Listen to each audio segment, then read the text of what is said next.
हिमाल online TV. विश्वभरिबाट हिमाल online television हेरिरहनुभएका हजुरहरू सम्पूर्णमा हार्दिक नमन गर्दछु। आजको हाम्रो कार्यक्रमको विशेष अतिथि हुनुहुन्छ इतिहासविद, लेखक, प्राध्यापक डाक्टर शास्त्रदत्त पन्त। आज म उहाँसँग फेरि एकपटक ग्रेटर नेपाल र सुगौली सन्धिको विषय उठान गर्दैछु। तथ्यगत प्रामाणिक रूपमा ग्रेटर नेपाल प्राप्त गर्ने हामीसँग बलियो आधार र सम्भावनाहरू के रहेका छन्, उहाँसँग विशेष कुराकानी गर्दैछु। डाक्टर साहब, स्वागत छ हजुरलाई। नमस्कार। ग्रेटर नेपालको विषयमा, विशाल नेपालको विषयमा यहाँले निकै लामो समयदेखि अझ सुगौली सन्धिको विषयमा पनि उठान गरिरहनु भएको छ। काठमाडौँ महानगरपालिकाका मेयर बालेन शाहले आफ्नो कार्यकक्षमा ग्रेटर नेपालको नक्सा राखिसकेपछि नेपालमा मात्र होइन, विश्वभरि नै यो चर्चाको विषय बनिरहेको छ। नेपालीहरूले यसमा ऐक्यबद्धता पनि जनाइरहेका छन्। काठमाडौँ महानगरका मेयर शाहको यो कदमलाई हजुरले कसरी हेर्नु भएको छ? नेपालको राष्ट्रपतिले उठाउनु पर्ने, नेपालका सबै प्रधानमन्त्रीले उठाउनु पर्ने कुरा उनीहरूले नउठाएपछि, जसरी बालेन शाहले गलत काम गरेको हुनाले चाहिँ सिंहदरबारभित्रको फोहोर उठाएनन् र उनीहरूलाई च्यालेन्ज दिए, यो अन्तर्राष्ट्रिय जगतको फोहोर नउठाएको तिनीहरूले नउठाएकोमा अब म उठाउँछु भनेर बालेन शाहले जुन काम गरे, बालेन शाहले एकदम एक्सलेन्ट काम गरे। त्यो काम हामीले त उहिलेदेखि गरिरहेका थियौँ, तर मिडियामा चर्चा पाउने अवस्था भएन। हामीले मिडियामा नि लेखेका छौँ, पत्रिका नि लेखेका छौँ, गोष्ठी पनि गरेका छौँ, किताब पनि लेखेका छौँ। सयौँ ठाउँमा मान्छेले सङ्गोष्ठी गरेर अन्तर्राष्ट्रिय राष्ट्रिय जगतमा व्यक्तिगत रूपमा हामीले प्रचार गरेको, मैले गरेको त दशकौँ बिसकौँ भइसक्यो। हजुर हजुर होइन, पहिलो नेपालमा नाकाबन्दी गरेको 1989मा देखि म अनवरत रूपमा यसमा लागेको छु। त्यो नाकाबन्दीदेखि अनवरत रूपमा लागेको छु, तर त्यसलाई कभरेज गरेन। म र म जस्ता मान्छे धेरै लागेको छ। फणिन्द्र नेपाल लाग्नु भएछ, टिम नै हामी यसबाट लागेछौँ। त्यसमध्ये कति बितिसके, कति जिउँदैछन्। हामी धेरै यसमा लागेछौँ। हामीले व्यक्तिले बोल्दाखेरि थोरै मान्छेलाई एट्र्याक्सन गर्ने रहेछ। बालेन्द्र शाहले जुन गरे, त्यो व्यक्ति नभएर नगरपालिका एउटा संस्था भयो, जुन संस्था राष्ट्रको सबभन्दा ठुलो 8 जनाभन्दा बढी संसदमा प्रतिनिधित्व गर्ने ठाउँको मेयरले गरेको हुनाले, त्यो पनि राजधानीको गरेको हुनाले यसले चर्चा पाए। चर्चा पाएकोमा म अत्यन्त खुसी छु र यो चर्चा निरन्तर पाउनुपर्छ। अब यसले पाउने, तपाईँले उठाउनु भएको अब प्रश्नमा म प्रवेश गर्छु।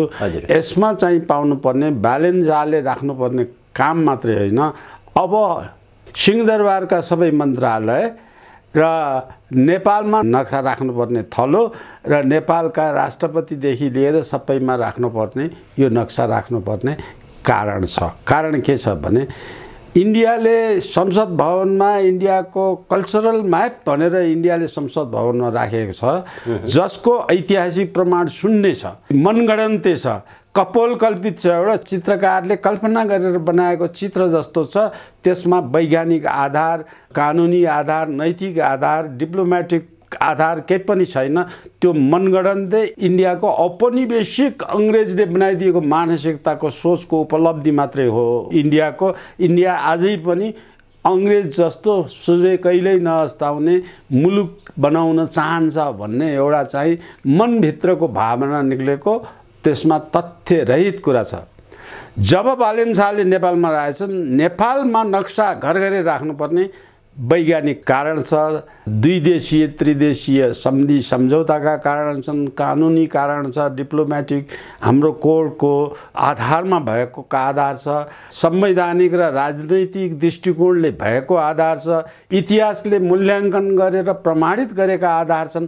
हामीले विशाल नेपाल राख्नु विज्ञान सङ्गत छ। हजुर हजुर इन्डियाले चाहिँ अखण्ड भारतको नक्सा राख्नु मनगढन्ते कल्पना हो, कुनै तथ्य छैन। इन्डिया त्यत्रो जुन नक्सामा देखाइएको छ, त्यत्रो इन्डियाको इतिहासमा कहिल्यै पनि थिएन। अशोकको पालामा अशोक इम्पायर सबभन्दा ठुलो थियो, तर त्यो अशोकको पालामा पनि इन्डिया अहिले देखाएको नक्सा थिएन। कुनै पनि मुसलमानहरूको उपनिवेश बनाएको बेलामा पनि, मुसलमानले बनाएको उपनिवेशमा पनि अब त्यत्रो ठुलो इन्डिया थिएन। अनि अङ्ग्रेजले बनाएको उपनिवेशमा पनि त्यत्रो ठुलो इन्डिया थिएन। अङ्ग्रेजको पालामा पनि धेरै चाहिँ मुलुकहरू थिएनन्। अब त्यो चाहिँ अवस्थामा अहिले त्यो हुँदै नभएको कल्पना गरेर अखण्ड भारत भनेर नामाकरण दिएर त्यो चाहिँ हिजोको इतिहास हो कल्चर भनेर भन्नु, त्यो पनि प्रधानमन्त्री इन्डियाको जस्तो विश्वको एउटा ठुलो जनसङ्ख्या भएको ठुलो चाहिँ आर्थिक स्थिति भएको देशको मुलुकको प्रधानमन्त्रीले भन्नु प्रधानमन्त्रीको इन्डियाको प्रधानमन्त्रीको बेइज्जती हो, प्रधानमन्त्रीको गरिमालाई घटुवा गर्नु हो। असत्य कुरालाई ल्याएर नेपालका चाहिँ सानातिना राज्यका आफूले भात खुवाएर पठाएका अरौटे भरौटे प्रधानमन्त्री नेपालबाट इन्डिया गएको बेलामा झुट कुरा गरेर नेपालका प्रधानमन्त्रीलाई अलमल गराएर गोलमल बनाएर राख्नु, त्यो चाहिँ नेपालको राजनीति, अर्थनीति, तर्कनीति, धर्मनीति, नेपालसँगको द्वैत सम्बन्धको कुरा, वैदिक संस्कार र सभ्यताको कुरा, वैदिक वेदको धर्म संस्कार संस्कृतिका कुरा केहीसँग पनि नमिल्ने कुरा उनले चाहिँ गरे। त्यो उनको मनगढन्ते कुरा हो। अब बालेन शाहले नक्सा राख्नुपर्नेमा बुझेर राखे। हजुर हजुर, तथ्य बुझेर राखे। किनभने अब म तथ्य के हो भन्दाखेरि तथ्य मैले चाहिँ किताबहरूमा मेरो विशाल नेपालको हाम्रो चाहिँ तथ्यको कुरालाई मैले 18-19वटा प्रमाणहरू जुटाएर विश्वमा चाहिँ मैले पुष्टि गरेर सार्वजनिक गरेर लेखेको छु। हजुर हजुर। अब त्यो तथ्यमा 3वटा तथ्य अकाट्य तथ्य छन्। अकाट्य तथ्य छन्। जुन तथ्य चाहिँ पहिलो चाहिँ सुगौली सन्धि जुन भएको छ त्यो सुगौली सन्धि नेपालमा हेड अफ द स्टेट राजा हो, नेपालको राजा भएको र नेपालको राजाले सही नगरिकन त्यो प्रमाणित हुँदैन, त्यो वैधानिक हुँदैन, वैधानिक हुँदैन। हजुर हजुर। नेपालको पहिलो कुरा चाहिँ नेपालको राजाले त्यसलाई रेटिफाई नै गरेका छैन, सही नै गरेका छैन। हजुर हजुर। तथ्य नै छैन, त्यो आजसम्म पनि सही गरेका छैन पहिलो कुरा। त्यसकारण नेपालले त्यो कुरा लेख्यो, इन्डियाको एउटा तल्लो तहको मिलिट्रीको मान्छेले लेखेर पठायो प्रस्ताव गर्नलाई, अनि त्यो पनि छलछाम गरेर नेपालमा गएका तल्ला तहका 2 जना हजुर हजुर जो प्रतिनिधि मिलापत्र गराउनलाई, सन्धि सुलभ गराउनलाई, अङ्ग्रेजले फौज फिर्ता लैजाऊ भन्नलाई गएको एउटा पत्र बोकेर गएको व्यक्ति, अधिकारी व्यक्ति होइन, नेपालको पत्र बोकेर सुलभ सन्धि गरेर चाहिँ सन्धि गर्न नि होइन, पत्र बोकेर जानकारी दिएर गएको मान्छेलाई किनेर ती जग्गा दिएर बिर्ता दिएर दुवैजनालाई चाहिँ तिनको नाउँ इतिहासमा छ सबैले भने त्यो नाउँ नलिउँ, नालायक काम गर्नेहरूको नाउँ लिन उचित हुँदैन कि। त्यसो हुनाले ती दुवैजनालाई चाहिँ अङ्ग्रेजको भरौटे भएर अङ्ग्रेजको पैसा खाएर त्यहाँ बसे। जसरी ती 2 जनाले चाहिँ अङ्ग्रेजको पैसा खाएर बसे, नेपालका 2 जना प्रधानमन्त्री गिरिजाप्रसाद कोइराला र प्रचण्ड दाहालले जुन चाहिँ काम कुरा गरे त्यो 2 जना अङ्ग्रेजले पाली पोसी गरेर इन्डियामै बसेर नेपालमा नफर्किन बनाएर त्यो सन्धिमा सही गराएको, उनको सही बनाएर राखेकोलाई आजसम्म इन्डियाले यो अनैतिक अधिकार जमाउन, नेपालको भूभागमा अधिकार जमाउन पाएको छ। त्यो अधिकार जमाउन पाएकोमा चाहिँ यो चाहिँ इन्डियाको गलत हो भन्ने कुरा चाहिँ अब नेपालका सबै, मैले इन्डियालाई नेपालका सबै जनताले त उहिल्यै थाहा पाएको थिए, हामीले लेख्दा पनि थाहा पाएको थिए। अब चाहिँ मोदीले यो कुरा गरेको हुनाले इन्डिया भारतभरिका मान्छेलाई नेपालको भूभाग इन्डियाले क्याप्चर गरेर उपनिवेश बनाएर खाएछ भन्ने भारतका मान्छेलाई थाहा थिएन। अब भारतका 140 करोड मान्छेलाई थाहा भयो। अब त्यसको लागि मोदीलाई धन्यवाद दिन्छु म। अनि त्यो इन्डियाको कारणले इन्डियाका मिडियाले नेपाल बारेमा केही पनि लेख्दैनथे, तर यो कुरा इन्डियाका मिडियाले लेखेको हुनाले विश्वभरका जनताले पनि नेपालको भूभाग इन्डियाले क्याप्चर गरेर खाएको भन्ने थाहा पाए। त्यसको लागि इन्डियाका मिडियालाई पनि म धन्यवाद दिन चाहन्छु। उनीहरूले अझ सहायता प्रदान गरे, नेपालको कल्याणको लागि काम गरे। त्यसअनुसार यो चाहिँ अनपेक्ष रूपमा नेपालले आफ्नो भूभाग फिर्ता ल्याउँछ। मैले एउटा प्रमाण अगाडि भने त्यो प्रमाणका आधारमा बालेन शाहले नक्सा राखे, नेपालका सबै कार्यालयले राख्नुपर्छ। अब दोस्रो प्रमाण चाहिँ 1950 को नेपाल भारतको सन्धि जुन गर्यो, हजुर हजुर, नेपालको भारतको सन्धिको दफा 8 ले योभन्दा पूर्वका सबै सन्धि सम्झौताहरू खारेज हुन्छन् भनेर लेखेको छ। त्योभन्दा पूर्वको सन्धि भयो। यो चाहिँ सुगौली ट्रिटी पनि पहिले ट्रिटी नै होइन, ऱ्याटिफाई भएको छैन। त्यसमा ट्रिटी हो भनेर पनि 1950 को सन्धि त ऱ्याटिफाई भएछ, दुईटा देशले गरेछ। त्यो सन्धिमा पनि दुईटा सन्धि छ के, 1950 को नेपाल इन्डियासँग गरेको सन्धि छ, नेपाल बेलायतसित गरेको सन्धि छ। हजुर हजुर। अब बेलायतले पनि त्यो जग्गा भूभाग हो नेपालको हो भनेर चाहिँ दफा 8 अनुसार बेलायतको पनि दफा 8 मा त्यही दफा लेखिएको छ। बेलायतले पनि यो जग्गालाई छोडेको छ अङ्ग्रेजको उपनिवेश भएर जाने बेला। इन्डियाले पनि 1950 सन्धिको दफा 8 अनुसार त्यसलाई छोडेको छ हैन। त्यो नेपालको भूभाग हो भन्ने कुरा। अब त्यो भूभाग नेपालको हो भन्ने कुरालाई कानुनी रूपमा हाम्रो आधार भएर हामी अन्तर्राष्ट्रिय जगतमा जहाँसुकै हामी जाने हो भने हाम्रा यथेष्ट प्रमाणहरू छन्, जुन प्रमाणबाट हामी नेपालमा आउन सक्छौँ। अब इन्डियाको अहिले के भने इन्डियाले चाहिँ मिलिट्री पावर यस्तो बढाएछ, चीनसँग लडाइँ लड्ने हिसाबले बढाएको छ। चीनसँग लडाइँ लड्नलाई इन्डियाको पावरको पछाडि चाहिँ रसाले बनाइदिएको रको षड्यन्त्रात्मक शक्ति बढी पुर्याइदिएछ। त्यो रसाको स्याटेलाइट इन्डिया हुन सक्ने अवस्था छैन, जबकि रसाको शक्तिबाट आएछ। त्यो चाहिँ अन्तर्राष्ट्रिय जगतमा हेर्दा इन्डिया अब रसा इन्डियाको पक्षको पछाडि मात्रै रहन सक्छ। अलिकति हजुरले भन्नुभएको जस्तै नेपालले विशाल नेपाल प्राप्त गर्ने 3वटा प्रामाणिक तथ्यहरूको विषयमा यहाँले भन्नुभयो नि, दुईटा चाहिँ यहाँले भन्नुभयो। एउटा चाहिँ सुगौली सन्धि जो 1816 मा भएको थियो, त्यो सुगौली सन्धि तत्कालीन राजाले उनको हस्ताक्षर छैन, त्यसकारणले त्यो वैधानिक छैन।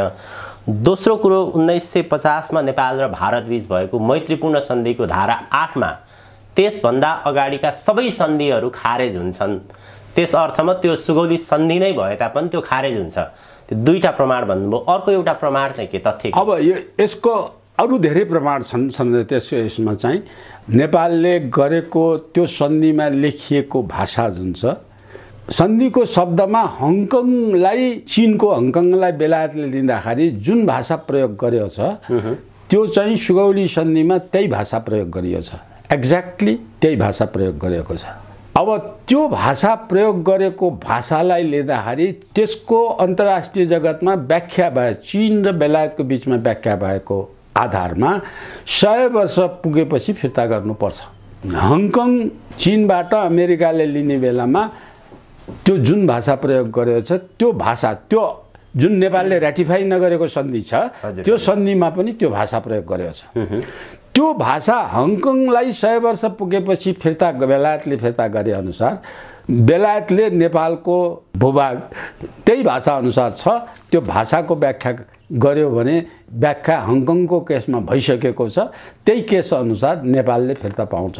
नेपालले त्यो जमिन फिर्ता पाउनुपर्छ 100 वर्ष पुगेपछि। 100 वर्ष पुगिसक्यो। हजुर हजुर। अब त्यो स्वतः नेपालको हुन्छ। त नेपालको हुने कुरामा नेपालका यो कुरा इन्डियालाई थाहा छ। यी सबै कुरा इन्डियालाई थाहा छ। इन्डियाभित्र कडा कडा अन्तर्राष्ट्रिय जगतमा ख्याति प्राप्त गरेका विज्ञहरू पनि छन्।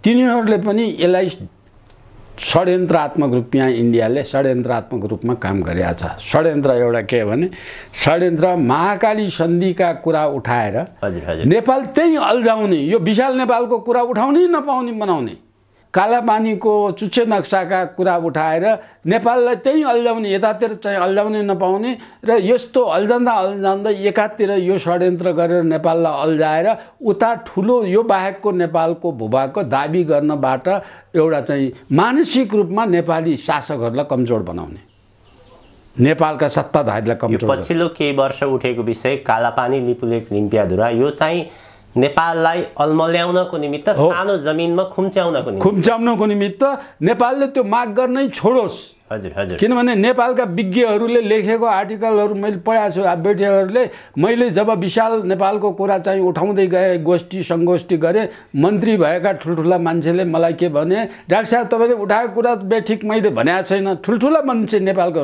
बेठिक भनेको छैन। पहिले भएको नेपाल जोगाउनुहोस् न, त उता अरूले खाइसकेको जोगानको कुरा अहिले गर्ने बेला आएको छैन। पहिले भएकै जोगाउन भन्ने चाहिँ मानसिकता नेपाली ठुल्ठुला विज्ञहरूमा पनि मैले भेट्टाएको छु। त्यस्तो लेखहरू छापेर पनि निकालेका छन्। त्यो आधारमा इन्डियाले यसरी अलमलाउन एकातिर राखेको छ भने अर्कोतिर प्रचण्ड जस्तो नेपालमा आफ्नो देश विरुद्ध हतियार उठाउने, गिरिजाप्रसाद कोइराला जस्तो आफ्नो देश विरुद्ध हतियार उठाउने र इन्डियामा बसेर इन्डियाको दाल भात खाएको बापत इन्डियाले जे भनेको छ त्यतै मान्ने हिसाबले यी दुईजना मान्छेलाई यति नेपाललाई कमजोर बनाउनलाई प्रो इन्डियन भएर नागरिकताका कुरा ल्याउनुहोस् अथवा डुबानका कुरा ल्याउनुहोस्, नेपालका जलस्रोतका कुरा ल्याउनुहोस्, नेपालको यातायातको सञ्चारको कुरालाई ल्याउनुहोस्, नेपालको परिवहन सुविधालाई इन्डियाले नदिएको कुरा ल्याउनुहोस्, नेपालले ल्यान्डलक कन्ट्रीले पाउने अन्तर्राष्ट्रिय जगतमा विश्वले पाएको अधिकारलाई वञ्चित गरेर गर्ने कुरा हो। यो कुरा उठाउँदै नउठाउने मानसिकमा मुखमा लगाएर इन्डियामा पिडालु हालिदिएको छ। यो खास गरेर यो गिरिजाप्रसाद कोइरालाको मुखमा हालेको छ। अब उनी बितेर गइसके त्यही पिडालु मुखमा हाली बितेर गए। त्यसपछि अर्को पिडालु खाने, त्यसपछिको ज्वलन्त ठुलो पिडालु खाने प्रचण्ड अहिले प्रधानमन्त्री नेपालमा बनाएर राखेको छ। त्यो पनि अल्पमतको जनताले तिरस्कार गर्दै लगेको पार्टीलाई इन्डियाको षड्यन्त्रात्मक रूपमा सत्तामा राखेर आफूले भने जस्ता कुरामा सही गराइराखेको छ। षड्यन्त्र कसरी गरिरहेछ भन्ने कुरामा मैले गरिरहेछु, अलमलाउने कुरा के गरिरहेछ भन्ने कुरा। त्यसपछि अर्को जबरजस्ती प्रधानमन्त्री बनाएर नेपाल इन्डियामा मर्ज गराउनु पर्छ भनेर बोल्ने बाबुरामलाई चाहिँ इन्डियाको पिडालु मुखमा हाल्न लगाएको छ। यस्ता मान्छेहरू नेपालमा चाहिँ इन्डियाले किनेर यस्ता मान्छेहरू इन्डियाको विरोध गर्यो भने राष्ट्रपति हुन पाइँदैन भन्ने साइकोलोजी डेभलप गरेर नेपालमा षड्यन्त्रात्मक रूपमा नेपालको संविधान विपरीत राष्ट्रपति बनाएछ दलको। अनि यी सबै कुरालाई नेपालको संविधान विरोध विपरीत त्यो राष्ट्रपतिले नेपालमा नागरिकता कानुन गरेछ इन्डियाको इसारामा। नेपालमा राष्ट्रपतिले प्रधानमन्त्रीले जे इन्डियाले भन्यो त्यो मान्ने वातावरण बनाइराखेको छ। त्यसको विकल्पमा उठेका साना दलहरू अब नेपाली जनताको चोइसको विषय आउन सकेका छन्। नेपाली जनताको चोइसको विषय आएछ। त्यसको ठुलो ज्वलन्त उदाहरणको पहिलो अग्रणी नेतृत्व लिएका छन् बालेन शाहले। बालेन शाहलाई फेरि धन्यवाद दिन्छु। हामीले जसरी यो ग्रेटर नेपालको विषय, विशाल नेपालको विषय निकै लामो समयदेखि निरन्तर उठान गरिरहेका छौँ। अब एउटा प्रश्न चाहिँ, पहिलो कुरो त सुगौली सन्धि त्यो आफैमा पनि वैधानिकता होइन, त्यो वास्तवमा भन्ने हो भने कृत्य जालसाजी थियो भनेर विज्ञहरूले भनिरहेका छन्। त्यो कृत्य जालसाजी भए पनि त्यो सन्धिको प्रमाणपत्र चाहिँ खास गरी कहाँ छ अहिले? बेलायतमै छ कि हामी नेपालभित्रै पनि सुरक्षित छ त्यो? अब प्रमाण त धेरै छन्, बेलायतसँग पनि छ, बेलायतले दिनुपर्छ, दिन्छ, त्यो अन्तर्राष्ट्रिय जगतले माग्न सक्छ। नेपालमा पनि हुनुपर्छ। राख्ने त प्रचण्डहरू जस्ता, कोइराला जस्ताले झिकेर इन्डियालाई दिए भने मलाई थाहा छैन। तर त्यो नेपालमा चाहिँ राखिएको पद नेपालमा भएको हो। ती भएकोको छापिएर बाहिर प्रकाशित भएका के लेखिया छन् भन्ने कुरा प्रकाशित भएछ। त्यसमा मैले पाएको कपी अनुसार मैले किताबमा पनि निकालेको छु छापेर। त्यसमा ती प्रमाण नेपाल मुलुक कहिले पनि कसैको उपनिवेश नभएको हुनाले कसैले लिएर गए भन्ने कुरा चाहिँ शङ्का म गर्दिनँ। शङ्कामा चाहिँ जो इन्डियाको दलाल भएर, बेलायतको दलाल भएर नेपालको राजनीतिमा काम गरिरहेछ तिनीहरूमाथि शङ्का छ। यदि हरायो भने तिनीहरू नै जिम्मेवार छन्, तिनीहरूले नै दिएको हुन्छ, अरू कसैले। यदि नेपालमा फेला परेन भने पनि हामीले बेलायतबाट त्यो जिताउन सक्छौँ, ल्याउन सक्छौँ। कुनै त्यसमा दोधार र प्रमाण नभेटिने भन्ने कुरा छैन। त्यसो भए अहिलेको परिप्रेक्ष्यमा चाहिँ अब त्यो सुगौली सन्धि हुँदाखेरि त तत्कालीन इस्ट इन्डिया कम्पनी बेलायत र नेपाल बीच सुगौली सन्धि भएको थियो। अब हामीले त्यो गुमेको जमिन फिर्ता ल्याउनु पर्दाखेरि कुरा कोसँग गर्नुपर्छ? अहिले इन्डियासँग गर्नुपर्छ कि बेलायतसँग गर्नुपर्छ? होइन, प्रमाणको लागि कुरो पर्यो भने बेलायतसँग पनि गर्नु पर्यो। पहिलो कुरा त इन्डियासँगै गर्नु पर्यो। इन्डियासँगै, किनभने अकुपाई त इन्डियाले गरेको छ नि अहिले, उपभोग त इन्डियाले गरेको छ नि। अब इन्डियाले चाहिँ इन्डिया स्वतन्त्र भएपछि इन्डियाको नकारात्मक पक्ष के हो भने इन्डिया अहिले पनि बेलायतबाट स्वतन्त्र छैन। इन्डियाको कमनवेल्थको मेम्बर छ। कमनवेल्थको मेम्बर भनेको इन्डियाको हेड अफ द स्टेट बेलायतको राजा हो। बेलायतको राजाको निर्देशनमा काम गर्छ। इन्डिया स्वतन्त्र हुँदाखेरि जे घोषणा गरेको छ बेलायतले त्यो घोषणा अनुसार इन्डिया स्वतन्त्र छैन। त्यसको डकुमेन्ट चाहिँ बेलायतको डकुमेन्ट शाखामा अहिले पनि छ। जहिले पनि बेलायतको पार्लियामेन्टले पास गरेर त्यो फिर्ता लिन सक्ने अधिकार राखेर चाहिँ बेलायतले इन्डियाले त 1947 मा स्वतन्त्र घोषणा गरेको र स्वतन्त्र दिवस मनाउँछ फेरि उसले, त्यो चाहिँ के हो? हैन, त्यो देखावटी मात्रै, त्यो पनि देखावटी हो। पहिलो कुरा इन्डियाले यो चाहिँ लर्ड माउन्टबेटनले इन्डियामालाई बेलायती शासन कसरी गर्नुपर्छ भनेर नेहरूलाई 1 वर्ष बेलायतको पार्लियामेन्टले पास गरिसकेपछि पनि इन्डियामा 1 वर्ष थप बसेर गभर्नर जनरल थप बसेर तालिम दिएको छ। आज पनि इन्डियाको शासन व्यवस्था बेलायत र पश्चिमी मुलुकको संस्कारबाट गाँसिएको छ। आज पनि इन्डियाको सरकारी कामकाजी भाषा बेलायती अङ्ग्रेजी प्रयोग हुन्छ। आज पनि इन्डियामा धर्म संस्कारका कुरा चाहिँ सेकुलर स्टेटका कुरा सबै बेलायतले बनाएको लागू छ इन्डियामा। आज पनि इन्डियाको संविधानले आज पनि वैदिक शासन पद्धति के हो, वैदिक शासन पद्धति कसरी हुन्छ भन्ने अखण्ड भारतै भए छैन। इन्डिया आज पनि, इन्डिया त भारतको राज्य भारतवर्ष हो नि। भारतवर्ष भनेपछि यो पुरै जम्मूद्वीप आर्यावर्त भूभाग पर्छ। भारतवर्ष नभएर तिनीहरूले भारत खण्ड नभनेर यिनीहरूले चाहिँ संविधानमा त इन्डिया लेखेको छ। इन्डियाको कामकाजको भाषा इन्डिया छ। इन्डिया भनेको बेलायतले शासन गरेको भूभाग। त्यो इन्डिया बेलायतले शासन गरेको भूभाग बाहेक इन्डियाले बेलायतबाट इन्डियाले आजसम्म सिकेको के भने गुरुले जसरी शिक्षा दियो माउन्टबेटनले, त्यही शिक्षा इन्डियाको चेला नेहरूले चाहिँ त्यही शिक्षा लिएर त्यो शिक्षा अनुसार बेलायती शासन पद्धतिमा लाग्यो। अर्थव्यवस्था बेलायती छ, बेलायती शासन पद्धति छ। त्यो सिद्ध पद्धति अनुसार इन्डियालाई चाहिँ इन्डिया बनाएको छ, भारत भएको छैन। इन्डिया आज पनि भारत छैन, त्यो इन्डिया हो। त्यस हुनाले भारतवर्ष र इन्डिया यो तीनटा शब्द नेपालीले अझै राम्ररी बुझ्नुपर्छ। भारतवर्ष भनेको जम्मूद्वीप भरतखण्ड जम्मै चाहिँ यसमा हाम्रो चाहिँ यो भरतखण्ड भनेपछि भारतवर्ष भनेपछि हामीले चाहिँ साउथ एसिया भन्दा पनि अरू ठुलो हिमवत खण्ड भन्दा पनि अरू ठुलो भूभाग बुझ्नुपर्छ। हजुर हजुर।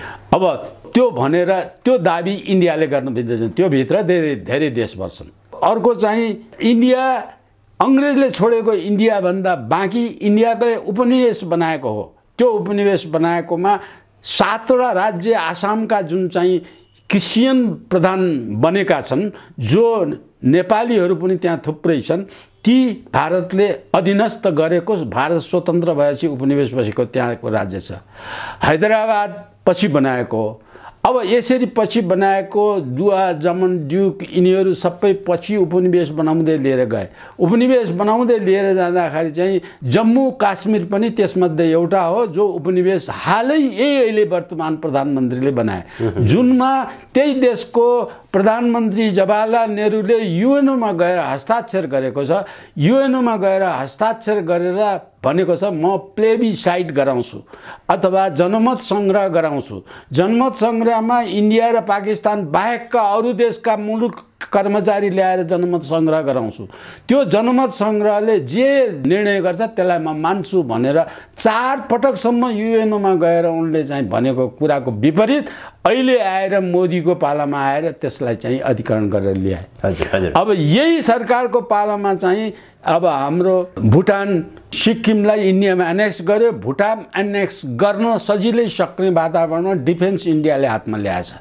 अब यो सबै त्यस्तै भुटान र सिक्किमको दुईटै अवस्था इन्डियाको हातमा पाउने गरेर कानुनी राज्य बनाउन लागेछ। त्यो बनाउनुमा नेपालको प्रचण्डलाई हातमा लिएको छ सबभन्दा खतरनाक। त्यसको पछाडि आँखा चिम्ल्यो गरेर कान बहिरो भएर बसेका छन् नेपाली काङ्ग्रेसका शेरबहादुर देउवा, जुन पनि गिरिजा पथमा छन्, गिरिजाको बाटोमा हिँडिरहेका छन्। त्यो उनलाई सत्ता बाहेक नेपाल स्वतन्त्र सार्वभौम राख्नुपर्छ भन्ने उनले पनि आवाज एउटा पनि उठाए। नेपाली काङ्ग्रेसले अहिले यो कुरामा समर्थन गरेर अब म निस्कन्छु, म आजसम्म म मुख खोलेर नबसे पनि निस्कन्छु भन्ने एउटा सदस्य, एउटा महासचिवले चाहिँ नेपाली काङ्ग्रेसकोले बल्ल उठाएछ। त्यो काङ्ग्रेसभित्र अलिकति ठाउँ पायो भने 100औं जना उठ्ने अवस्थामा छन् त्यो किसिमको। तर शेरबहादुर भएसम्म यो इन्डियाको दलाली काम गिरिजाले जस्तै जुन गरिरहेछ त्यो दलाली काम गर्नबाट उम्कन सक्दैन। अब नेपाली जनता त्यहाँ चाहिँ त्यो अवस्था छ।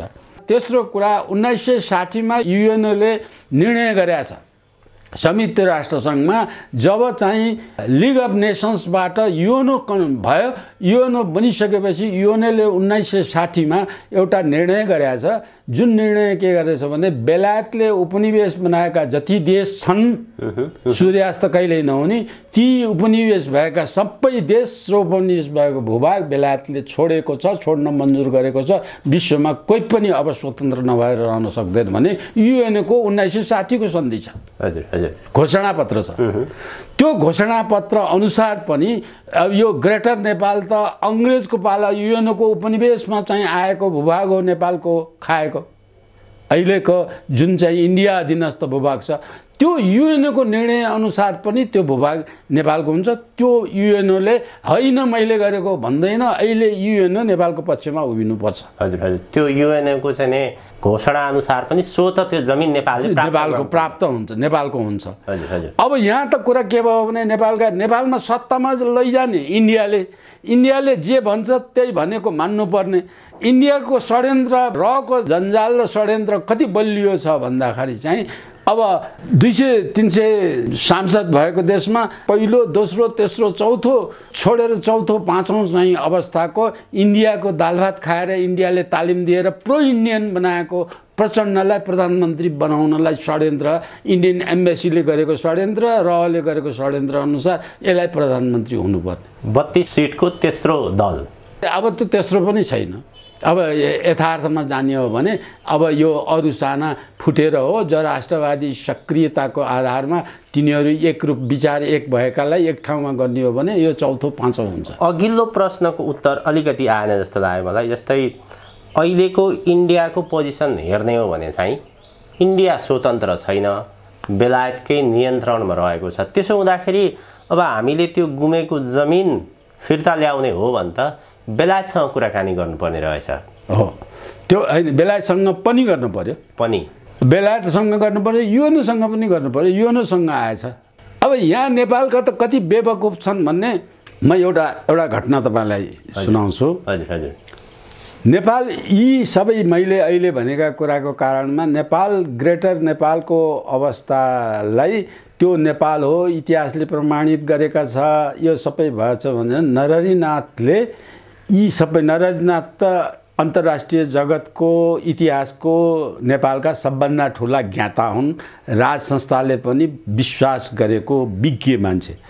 अनि उनी एउटा चाहिँ त्यागी मान्छे, शुद्ध योगी हुन्, छल कपट झुट्टो बोल्दै नबोल्ने, सत्य कुरा कहिल्यै नछोड्ने मान्छे हुन्।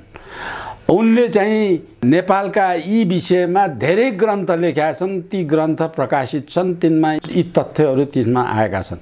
यसमा आएको आधारमा उनले चाहिँ सुप्रिम कोर्टमा चाहिँ नेपालको यो भूभाग नेपालको हो भनेर सुप्रिम कोर्टले फैसला गरिदियोस् भनेर यो भूभाग चाहिँ को बारेमा उनले सुप्रिम कोर्टमा मुद्दा दायर गरेका थिए। अब त्यो मुद्दा जगजाहेर छ, त्यसको डिटेल नजाउँ। हजुर हजुर। त्यो मुद्दा दायर गरेको मुद्दामा चाहिँ इन्डियन एम्बेसीले नेपालको न्याय सेवामा हस्तक्षेप गरेको मार्फत, कार्यपालिका मार्फत, इन्डियाले दाल भात खुवाएका मान्छे मार्फत हस्तक्षेप गरेर त्यो मुद्दा खारेज गराउन लगायो, मुद्दा खारेज गर्नु। हजुर हजुर। अन्तर्राष्ट्रिय जगतमा आफ्नो देशको टेरिटोरी, आफ्नो देशको विशाल नेपाल हो भनेर फैसला गर्न आँट आएको नेपालको न्यायाधीश भए ती न्यायाधीश 3 जना न्यायाधीशले निर्णय गरेका छन्। तिनटैले नेपाली कानुन विपरीत, संविधान विपरीत, त्यो सम्झौता विपरीत, नेपाल इन्डियाको इतिहास विपरीत, तथ्य विपरीत फैसला गरेका छन्। त्यो फैसला इन्डियन एम्बेसी र इन्डियाको साउथ डेस्क अथवा परराष्ट्र मन्त्रालय र रको दबावमा उनीहरूले जे भने त्यही निर्णय नेपालको सुप्रिम कोर्टले गर्यो। अदालतका मान्छे पनि नेपाली राष्ट्रवादी, नेपाली सोचका छैनन् भन्ने कुरा त्यसले पुष्टि गर्छ। त्यो चाहिँ अधिकतम कुरा के हो भने आँट आएपछि फैसलै गर्नुपर्ने हो, फैसलै गर्नुपर्ने। त्यो नेपालको भूभाग हो, इन्डियाले छोड्नुपर्छ, इन्डियाले छोड्नुपर्छ भन्ने चाहिँ नेपालको भूभाग हो, नेपालले दाबी गर्नुपर्छ भनिदिन सक्नु पर्थ्यो यदि नेपाली न्यायाधीश भएको भए। ती तिनटै न्यायाधीश नेपालीपनको भएनन्। इन्डियन एम्बेसीको प्रेसरमा, रहको प्रेसरमा र साउथ डेस्कको प्रेसरमा काम गरे। अनि न्यायालय त्यो निर्णयपछि म राजनीतिशास्त्रको विद्यार्थी भएपछि यस्ता घटना विश्वका मैले देखेको छु।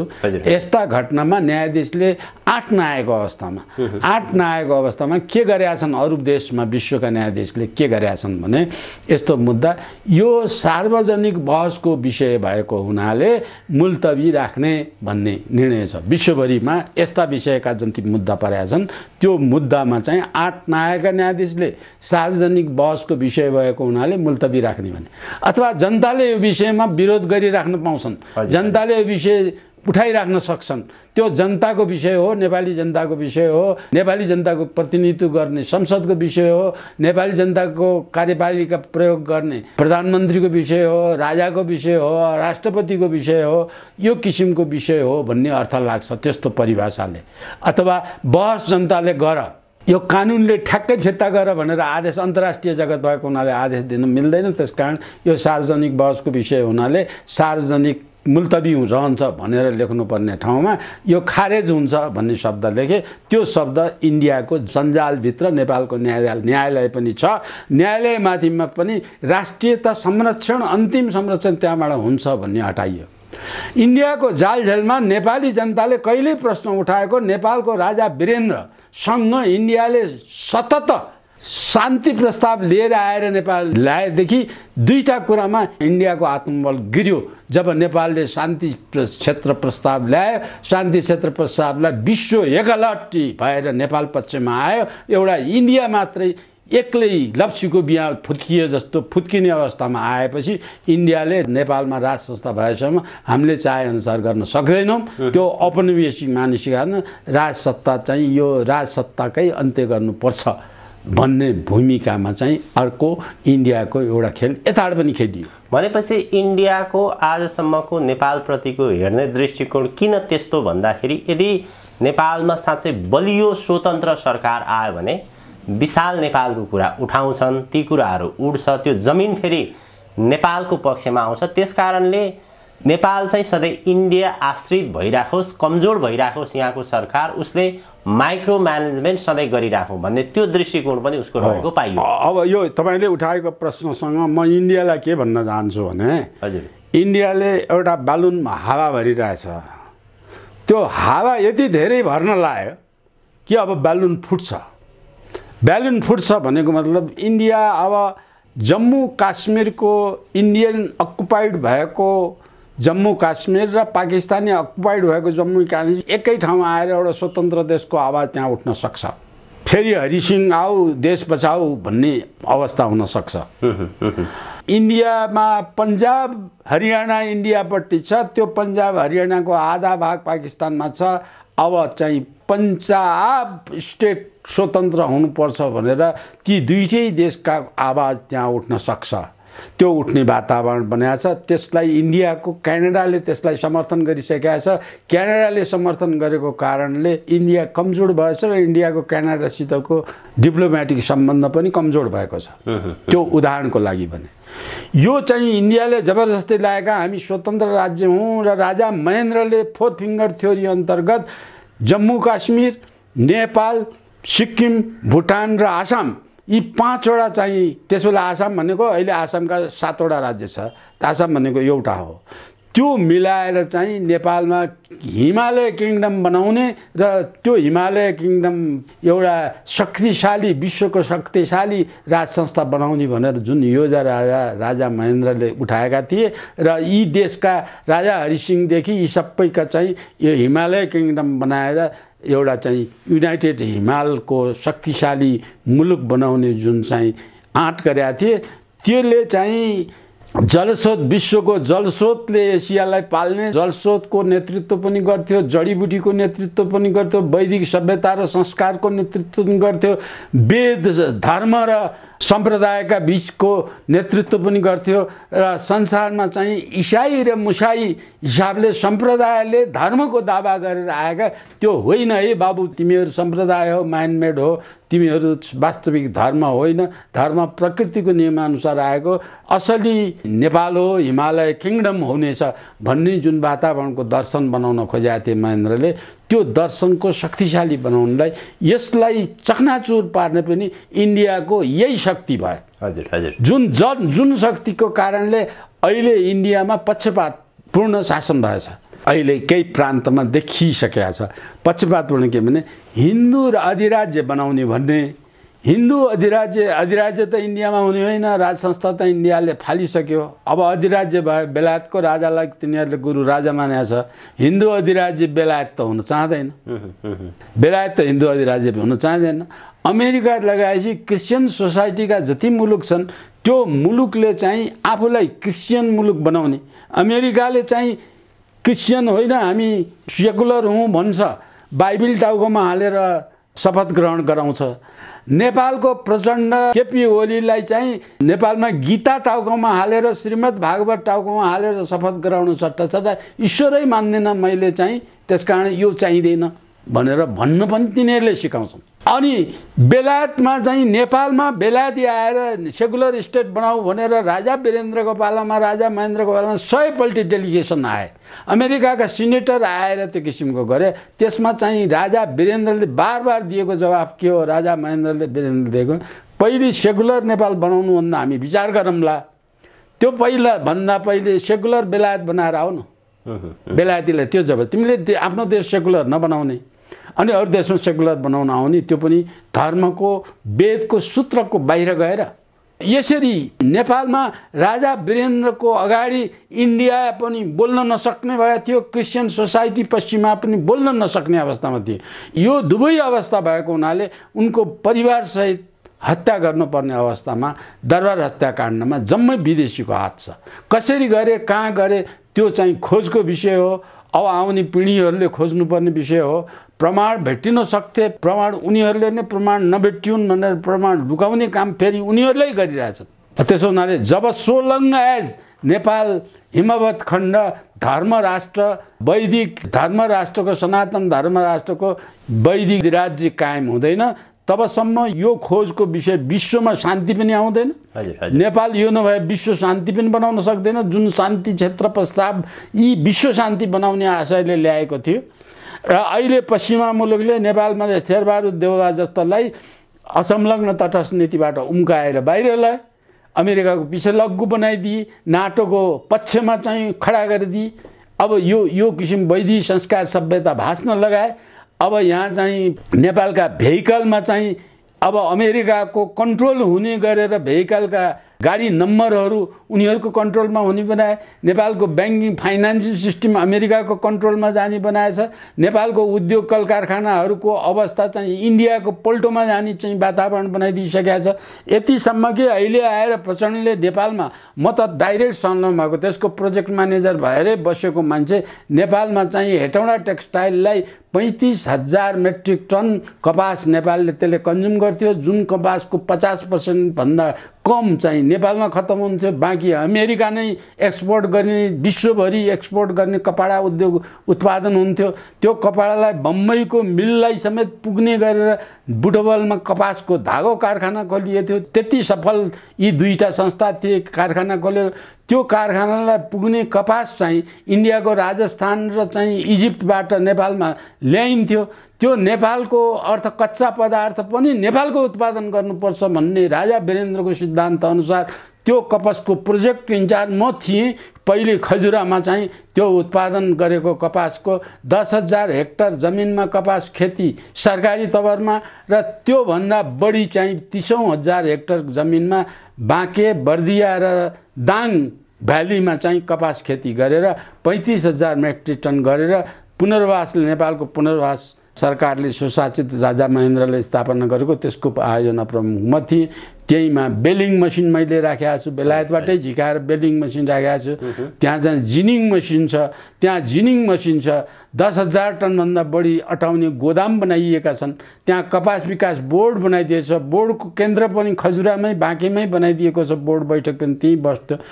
त्यो चाहिँ नेपालको कच्चा पदार्थ कपास एउटाले नेपाल फेरि चाहिँ हेटौँडा कपडा उद्योग र बुटबल धागो कारखाना फेरि बिउदियो भने नेपालको इकोनोमी बलियो हुन्छ भन्ने कुरा इन्डियाले चाहिँ इन्डियामा गएर अब कान फुक्दियो प्रचण्डको कानमा र त्यसलाई बन्द गर्यो। यसमा प्रचण्डको पनि स्वार्थ छ, किनभने त्यो 10,000 बिघा जमिन प्रचण्डले आफ्ना कार्यकर्तालाई बाँडेका छन्। त्यो सरकारी जमिन बाँडे त्यो फिर्ता दिनु नपर्ने अवस्थामा आएको छ। उनका चाहिँ उमेर नपुगेका बाल सैनिकहरूलाई पनि त्यो बाँडेका छन्। बाल सैनिकहरूले आवाज उठायो भनेर त्यो आवाजलाई गर्नलाई सरकारी पैसाबाट फेरि 2-2 लाख रुपियाँ दिने भनेर यता निर्णय गरेका छन्।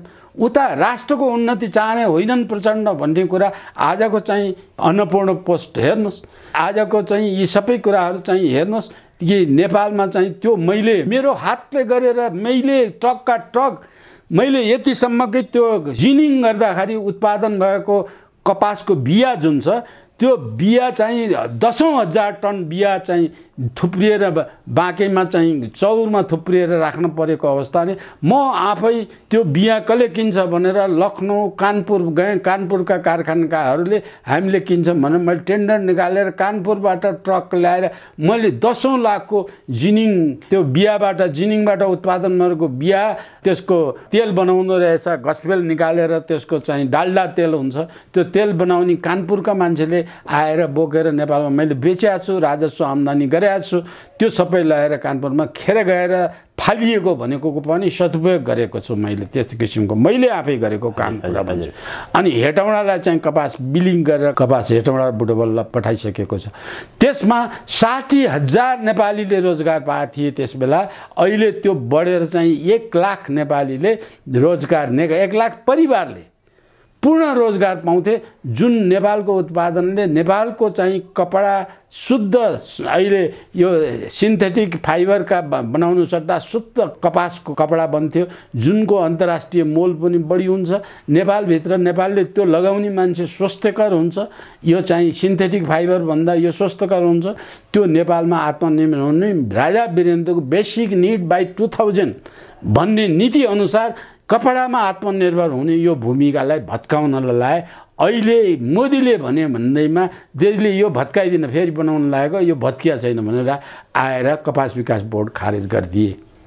अनि त्यो कपास अब कसले किन्ने हो थाहा छैन। अहिले पनि खेती भइरहेछ थोरै थोरै। त नेपाललाई कसरी कमजोर अझ कमजोर परनिर्भर बनाउने परनिर्भर लैजाँदै जाने त्यसको भूभागलाई चाहिँ कसरी उसको अब नेपाली जनता चाहिँ यस्तो बनाउनुमा नेपाली जनतालाई नै प्रयोग गरे। गिरिजालाई प्रयोग गरे, शेरबहादुरलाई प्रयोग गरे, बाबुरामलाई प्रयोग गरे। अब यहाँ आएर प्रचण्ड जस्तो यो नामै लिन नहुने मान्छे 3टा गैताल मान्छेहरूले नेपाललाई प्रयोग गरेर नेपालमा धर्मनिरपेक्ष बनाए। नेपालको राष्ट्रलाई संरक्षण दिएको अभिभावक गुमाएर नेपालको राज संस्थालाई विघटन गरिदिए। वैदिक संस्कारको सभ्यता विश्वलाई शान्ति वसुधैव कुटुम्बकम विश्व शान्ति भनेर विश्व शान्ति बनाउने एकमात्र सूत्र विश्वमा बाँकी रहेको केन्द्र नेपाल भन्ने ठाउँमा त्यसलाई बिगारेर धर्मनिरपेक्ष बनाए। अहिले इसाईको करण गर्नलाई प्रधानमन्त्री नै लगाएर इसाईकरण गरे। नेपालका जम्मै प्रधानमन्त्री मिलेर चाहिँ होली वाइन भनेर वाइन खाएर 1500 जोडीले वाइन खाएर अनि नेपालमा क्रिस्चियनको उद्घाटन गरे। यो किसिमको सत्य धर्मलाई छोडेर असत्य सम्प्रदायलाई अँगालेर यिनीहरू पैसाको पछाडि हिँडेर दलाली काम गरेका छन्। अब नेपाली जनतालाई मेरो आह्वान के छ भने यी दलाली गर्ने मैले नाउँ लिएका मान्छेलाई कहिल्यै कहीँ पनि त्यो दल र ती संलग्न भएका संस्थालाई नेपाली जनताले यदि नेपाललाई जोगाउनु छ भने तिनलाई नेपालको राजनीतिबाट आउट गर्नुपर्छ। सबै सम्पूर्ण रूपले जनताको तहबाट भयो। अब अर्को कुरा, ग्रेटर नेपालको विषय, विशाल नेपालको विषय उठान गर्ने मानिसहरू, औँलामा गर्ने मानिसहरू मात्र छन्। हामी नेतालाई, प्रधानमन्त्री मन्त्रीलाई त दोषी देखि नै रहेका हुन्छौँ। खास गरी विशाल नेपालको विषयमा यहाँ यति धेरै प्रोफेसरहरू, डाक्टरहरू, बुद्धिजीवीहरू हुनुहुन्छ। उहाँहरूले विशाल नेपालको विषय कहिले पनि उठाउनुहुन्न। अझ के भन्नुहुन्छ भने त्यो त एउटा इतिहास भइसक्यो, भारतले उपभोग गरिरहेको छ, भकै नेपाललाई राम्रोसँग चलाउन सकिएको छैन। त्यसकारणले त्यो कुरा गर्नु भने चाहिँ काल्पनिक कुरो हो, त्यो फिर्ता हुन सक्ने अवस्था छैन। त्यतातिर ध्यान दिनुभन्दा भकै नेपाललाई कसरी जोगाउने, कसरी चलाउने त्यसो भन्नुहुन्छ उहाँहरू। के भन्नुहुन्छ यो विषयमा? त्यो कमजोर मानसिकता, बिकाउ मानसिकता हो। त्यो प्रचण्ड मानसिकता हो, त्यो गिरिजा मानसिकता हो। सत्य सत्य हुन्छ, सत्य कहिल्यै डग्दैन, सत्यलाई छाड्नु हुँदैन कि हाम्रो वैदिक धर्मले सिकाएको। उहाँहरूले अझ के भन्नुहुन्छ भने अब भारत विशाल राष्ट्र भयो, भारतले त्यो जमिन फिर्ता गर्ने अवस्था छोड्ने अवस्था छैन, अब युद्ध लडौँ, हामीसँग त्यो सामर्थ्य छैन। ए बाबा, यो युद्ध लडेर आउने विषय पनि होइन।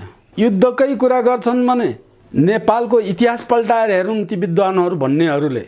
तपाईँले जुन विद्वान भन्नुभयो ती विद्वान भन्नेले नेपालको इतिहास पल्टाउँ, विश्वमा कहिल्यै सूर्यास्त हुँदैन भन्ने अङ्ग्रेजलाई जति पटक नेपालमा लड्यो त्यो सबै पटक नेपालका भर्खरै बच्चा जन्मेको बच्चालाई पेटमा बाँधेर बन्दुक लिएर चाहिँ ती अङ्ग्रेजसँग लडेर अङ्ग्रेजलाई नेपालबाट लखटेका हुन् नि नेपालीले।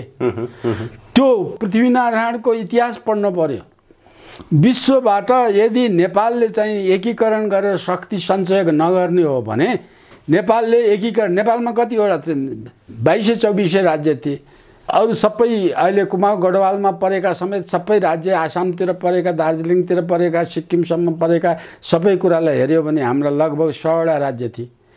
इन्डिया कहिले स्वतन्त्र थियो र? इन्डियामा 665वटा राज्य थिए। इन्डियामा 665वटा स्वतन्त्र राज्य थिए। तिनलाई अङ्ग्रेजले पो एकीकरण गरेर अहिले यो भूभाग बनाइदियो। कुन वैदिक संस्कारको मान्छेले, कुन इन्डियनले 2टा राज्य गरेका थिए? नेपालका यी पृथ्वीनारायण शाहले एकीकरण राज्य गरेका राज्यभन्दा साना साना राज्य थिए इन्डियामा। इतिहास पढ्नु पर्यो नि, इतिहास जान्नु पर्यो नि, नेपालीले पनि जान्नु पर्यो, इन्डियनले पनि जान्नु पर्यो। इन्डियन मोदीहरूको त बुद्धि हुँदैन, मोहन भार्गवहरूको बुद्धि छैन, किनभने तिनीहरूले हिन्दू संस्कारको जिन बिगारिसकेका छन्। यहाँ स्पष्ट म पार्न चाहन्छु, 21 पुस्तापछि जिन पनि बिग्रेर अर्को जिन हुन्छ। इन्डिया चाहिँ 1318 वर्षसम्म मुसलमान र क्रिस्चियनको शासनभित्र बसे र इन्डियामा वैदिक सभ्यताका योगाभ्यास बन्द गरिदिए, वैदिक सभ्यताका आयुर्वेद बन्द गरिदिए, वैदिक संस्थाको संस्कृत भाषा पढाउन बन्द गरिदिए, वैदिक संस्थाको शिक्षा पद्धति बन्द गरिदिए, मुसलमान र क्रिस्चियनहरूले सबै बन्द गरिदिए। त्यो शिक्षामा हुर्केका हुन् मोदी लगायतका मान्छेहरू। यिनको त जेनेटिक फ्याक्टर पनि हिन्दुइजमको वैदिक संस्कार र सभ्यताको जेनेटिक फ्याक्टर पनि गइसक्यो। उनी मुखले हिन्दू भनेका छन्, आचरण उनीहरूको चाहिँ क्रिस्चियन आचरण भइसकेका छ। तिनीहरूको दाबी, उनीहरूको संस्कार, उनीहरूको शासन व्यवस्था उही औपनिवेशिक सोच छ के।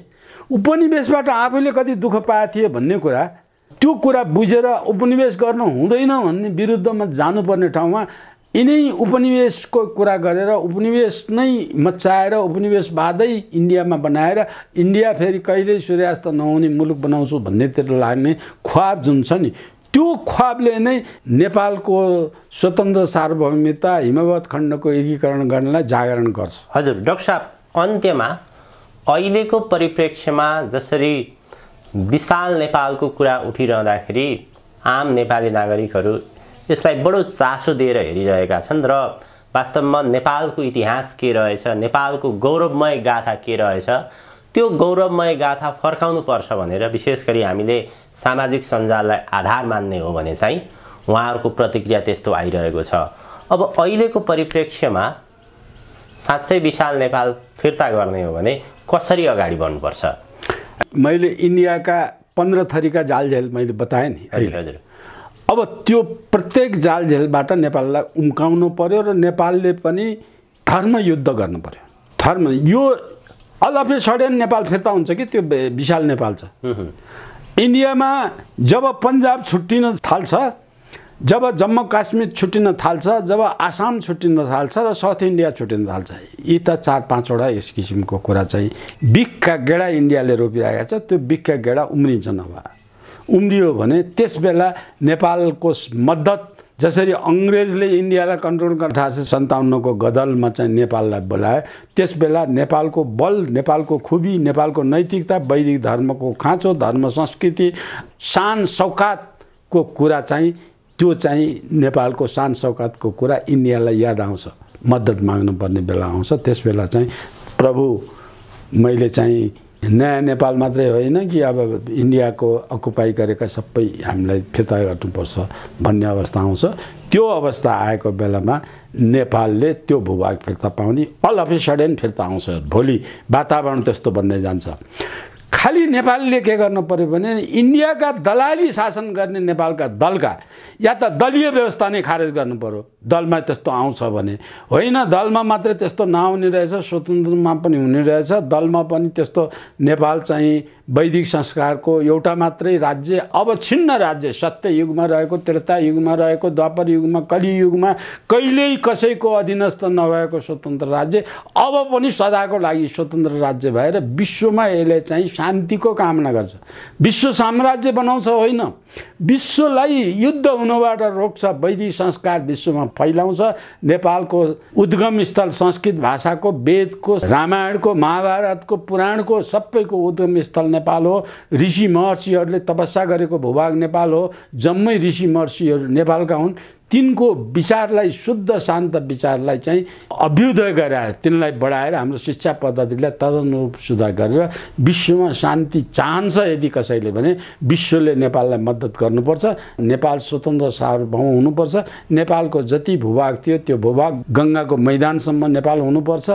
अनि इन्डियाको षड्यन्त्र, जस्तो षड्यन्त्र अहिले पनि भइरहेछ नि, बङ्गलादेश षड्यन्त्रमा छ, श्रीलङ्का षड्यन्त्रमा छ, मालदिव षड्यन्त्रमा छ, इभन म्यानमार षड्यन्त्रमा छ। त्यो षड्यन्त्रमा पर पाकिस्तान षड्यन्त्रमा छ, जम्मू काश्मीर षड्यन्त्रमा छ। अब यति षड्यन्त्र छ कि नेपाल इन्डियामा चाहिँ मिसाउने, इन्डियाको प्रान्त बनाउँछु भन्ने षड्यन्त्रमा यी सबै कुरा भएको छ। र बङ्गलादेशलाई जुन पाकिस्तानबाट छुट्याएर राख्यो बङ्गलादेश, त्यो बङ्गलादेशलाई पनि इन्डियामा मिसाउँछु भन्ने षड्यन्त्र त्यहाँ पनि छ। किनभने अहिले पनि पश्चिम बङ्गाल, वेस्ट बङ्गाल भनेर इन्डियामा भएको बङ्गाली बोली इन्डियाको भूभाग कलकत्ताको चाहिँ वेस्ट बङ्गाल भनेर नाउँ रहेछ। जब त्यसबेला दुईटा प्रान्त थिए, बङ्गलादेश इस्ट बङ्गाल थियो अनि इन्डियाको पट्टि बाँकी रहेको चाहिँ वेस्ट बङ्गाल थियो, इस्ट वेस्ट बङ्गाल थियो। अब दुईटा मिसिएर एउटै बनाउने आशय नभएदेखि वेस्ट बङ्गाल किन राखिराख्नुपर्छ? यो चाहिँ विशाल नेपाल, त्यो कुरा चाहिँ त्यो इन्डियाको त्यो अहिले प्रस्तुत गरेको नक्सामा पनि त्यो कुरा पनि राखेको छ। माने इन्डिया अहिले यस्तो षड्यन्त्रमा छ कि इन्डिया ब्रिटिस इम्पायर जस्तो इम्पायर बनाउने षड्यन्त्रमा छ, जुन षड्यन्त्रले विस्फोट हुन्छ। 1947 ब्रिटिस भागेर गए ज्यान जोगाउन, तर इन्डिया छोडेका छैनन्। इन्डिया अहिले पनि ब्रिटिसको मातहतमा छ। अब त्यो चाहिँ इन्डियाले इन्डियन शासन नगरेर बेलायती शासन गरेको छ। त्यसबाट उम्काउनलाई नेपालकै नि शरण नलिएसम्म नेपाल इतिहास खोजोस्, इन्डियाले नेपालको इतिहास खोजोस्, नेपालको स्वतन्त्र सार्वभौमताको इतिहास खोजोस्, नेपालको वैदिक धर्म संस्कार संस्कृतिको इतिहास खोजोस्। त्यो इतिहास खोज्यो भने, इन्डियाले इतिहास खोज्यो भने नेपाललाई बडे भाइ भनेर खुट्टामा ढोग्न इन्डिया आउनुपर्छ। त्यो ढोग्दाको दिन भेटी चाहिँ ग्रेटर नेपालको भूभाग नेपालमा भेटी चढाउन इन्डिया आउनै पर्छ। हस्, आजको हजुरको अत्यन्त महत्त्वपूर्ण समय र विचारप्रति म हृदयबाट नै आभार प्रकट गर्न चाहन्छु र जसरी राष्ट्रको पक्षमा हजुर उभिरहनु भएको छ यसको लागि म हार्दिक नमन पनि व्यक्त गर्न चाहन्छु। हस्, नमस्कार।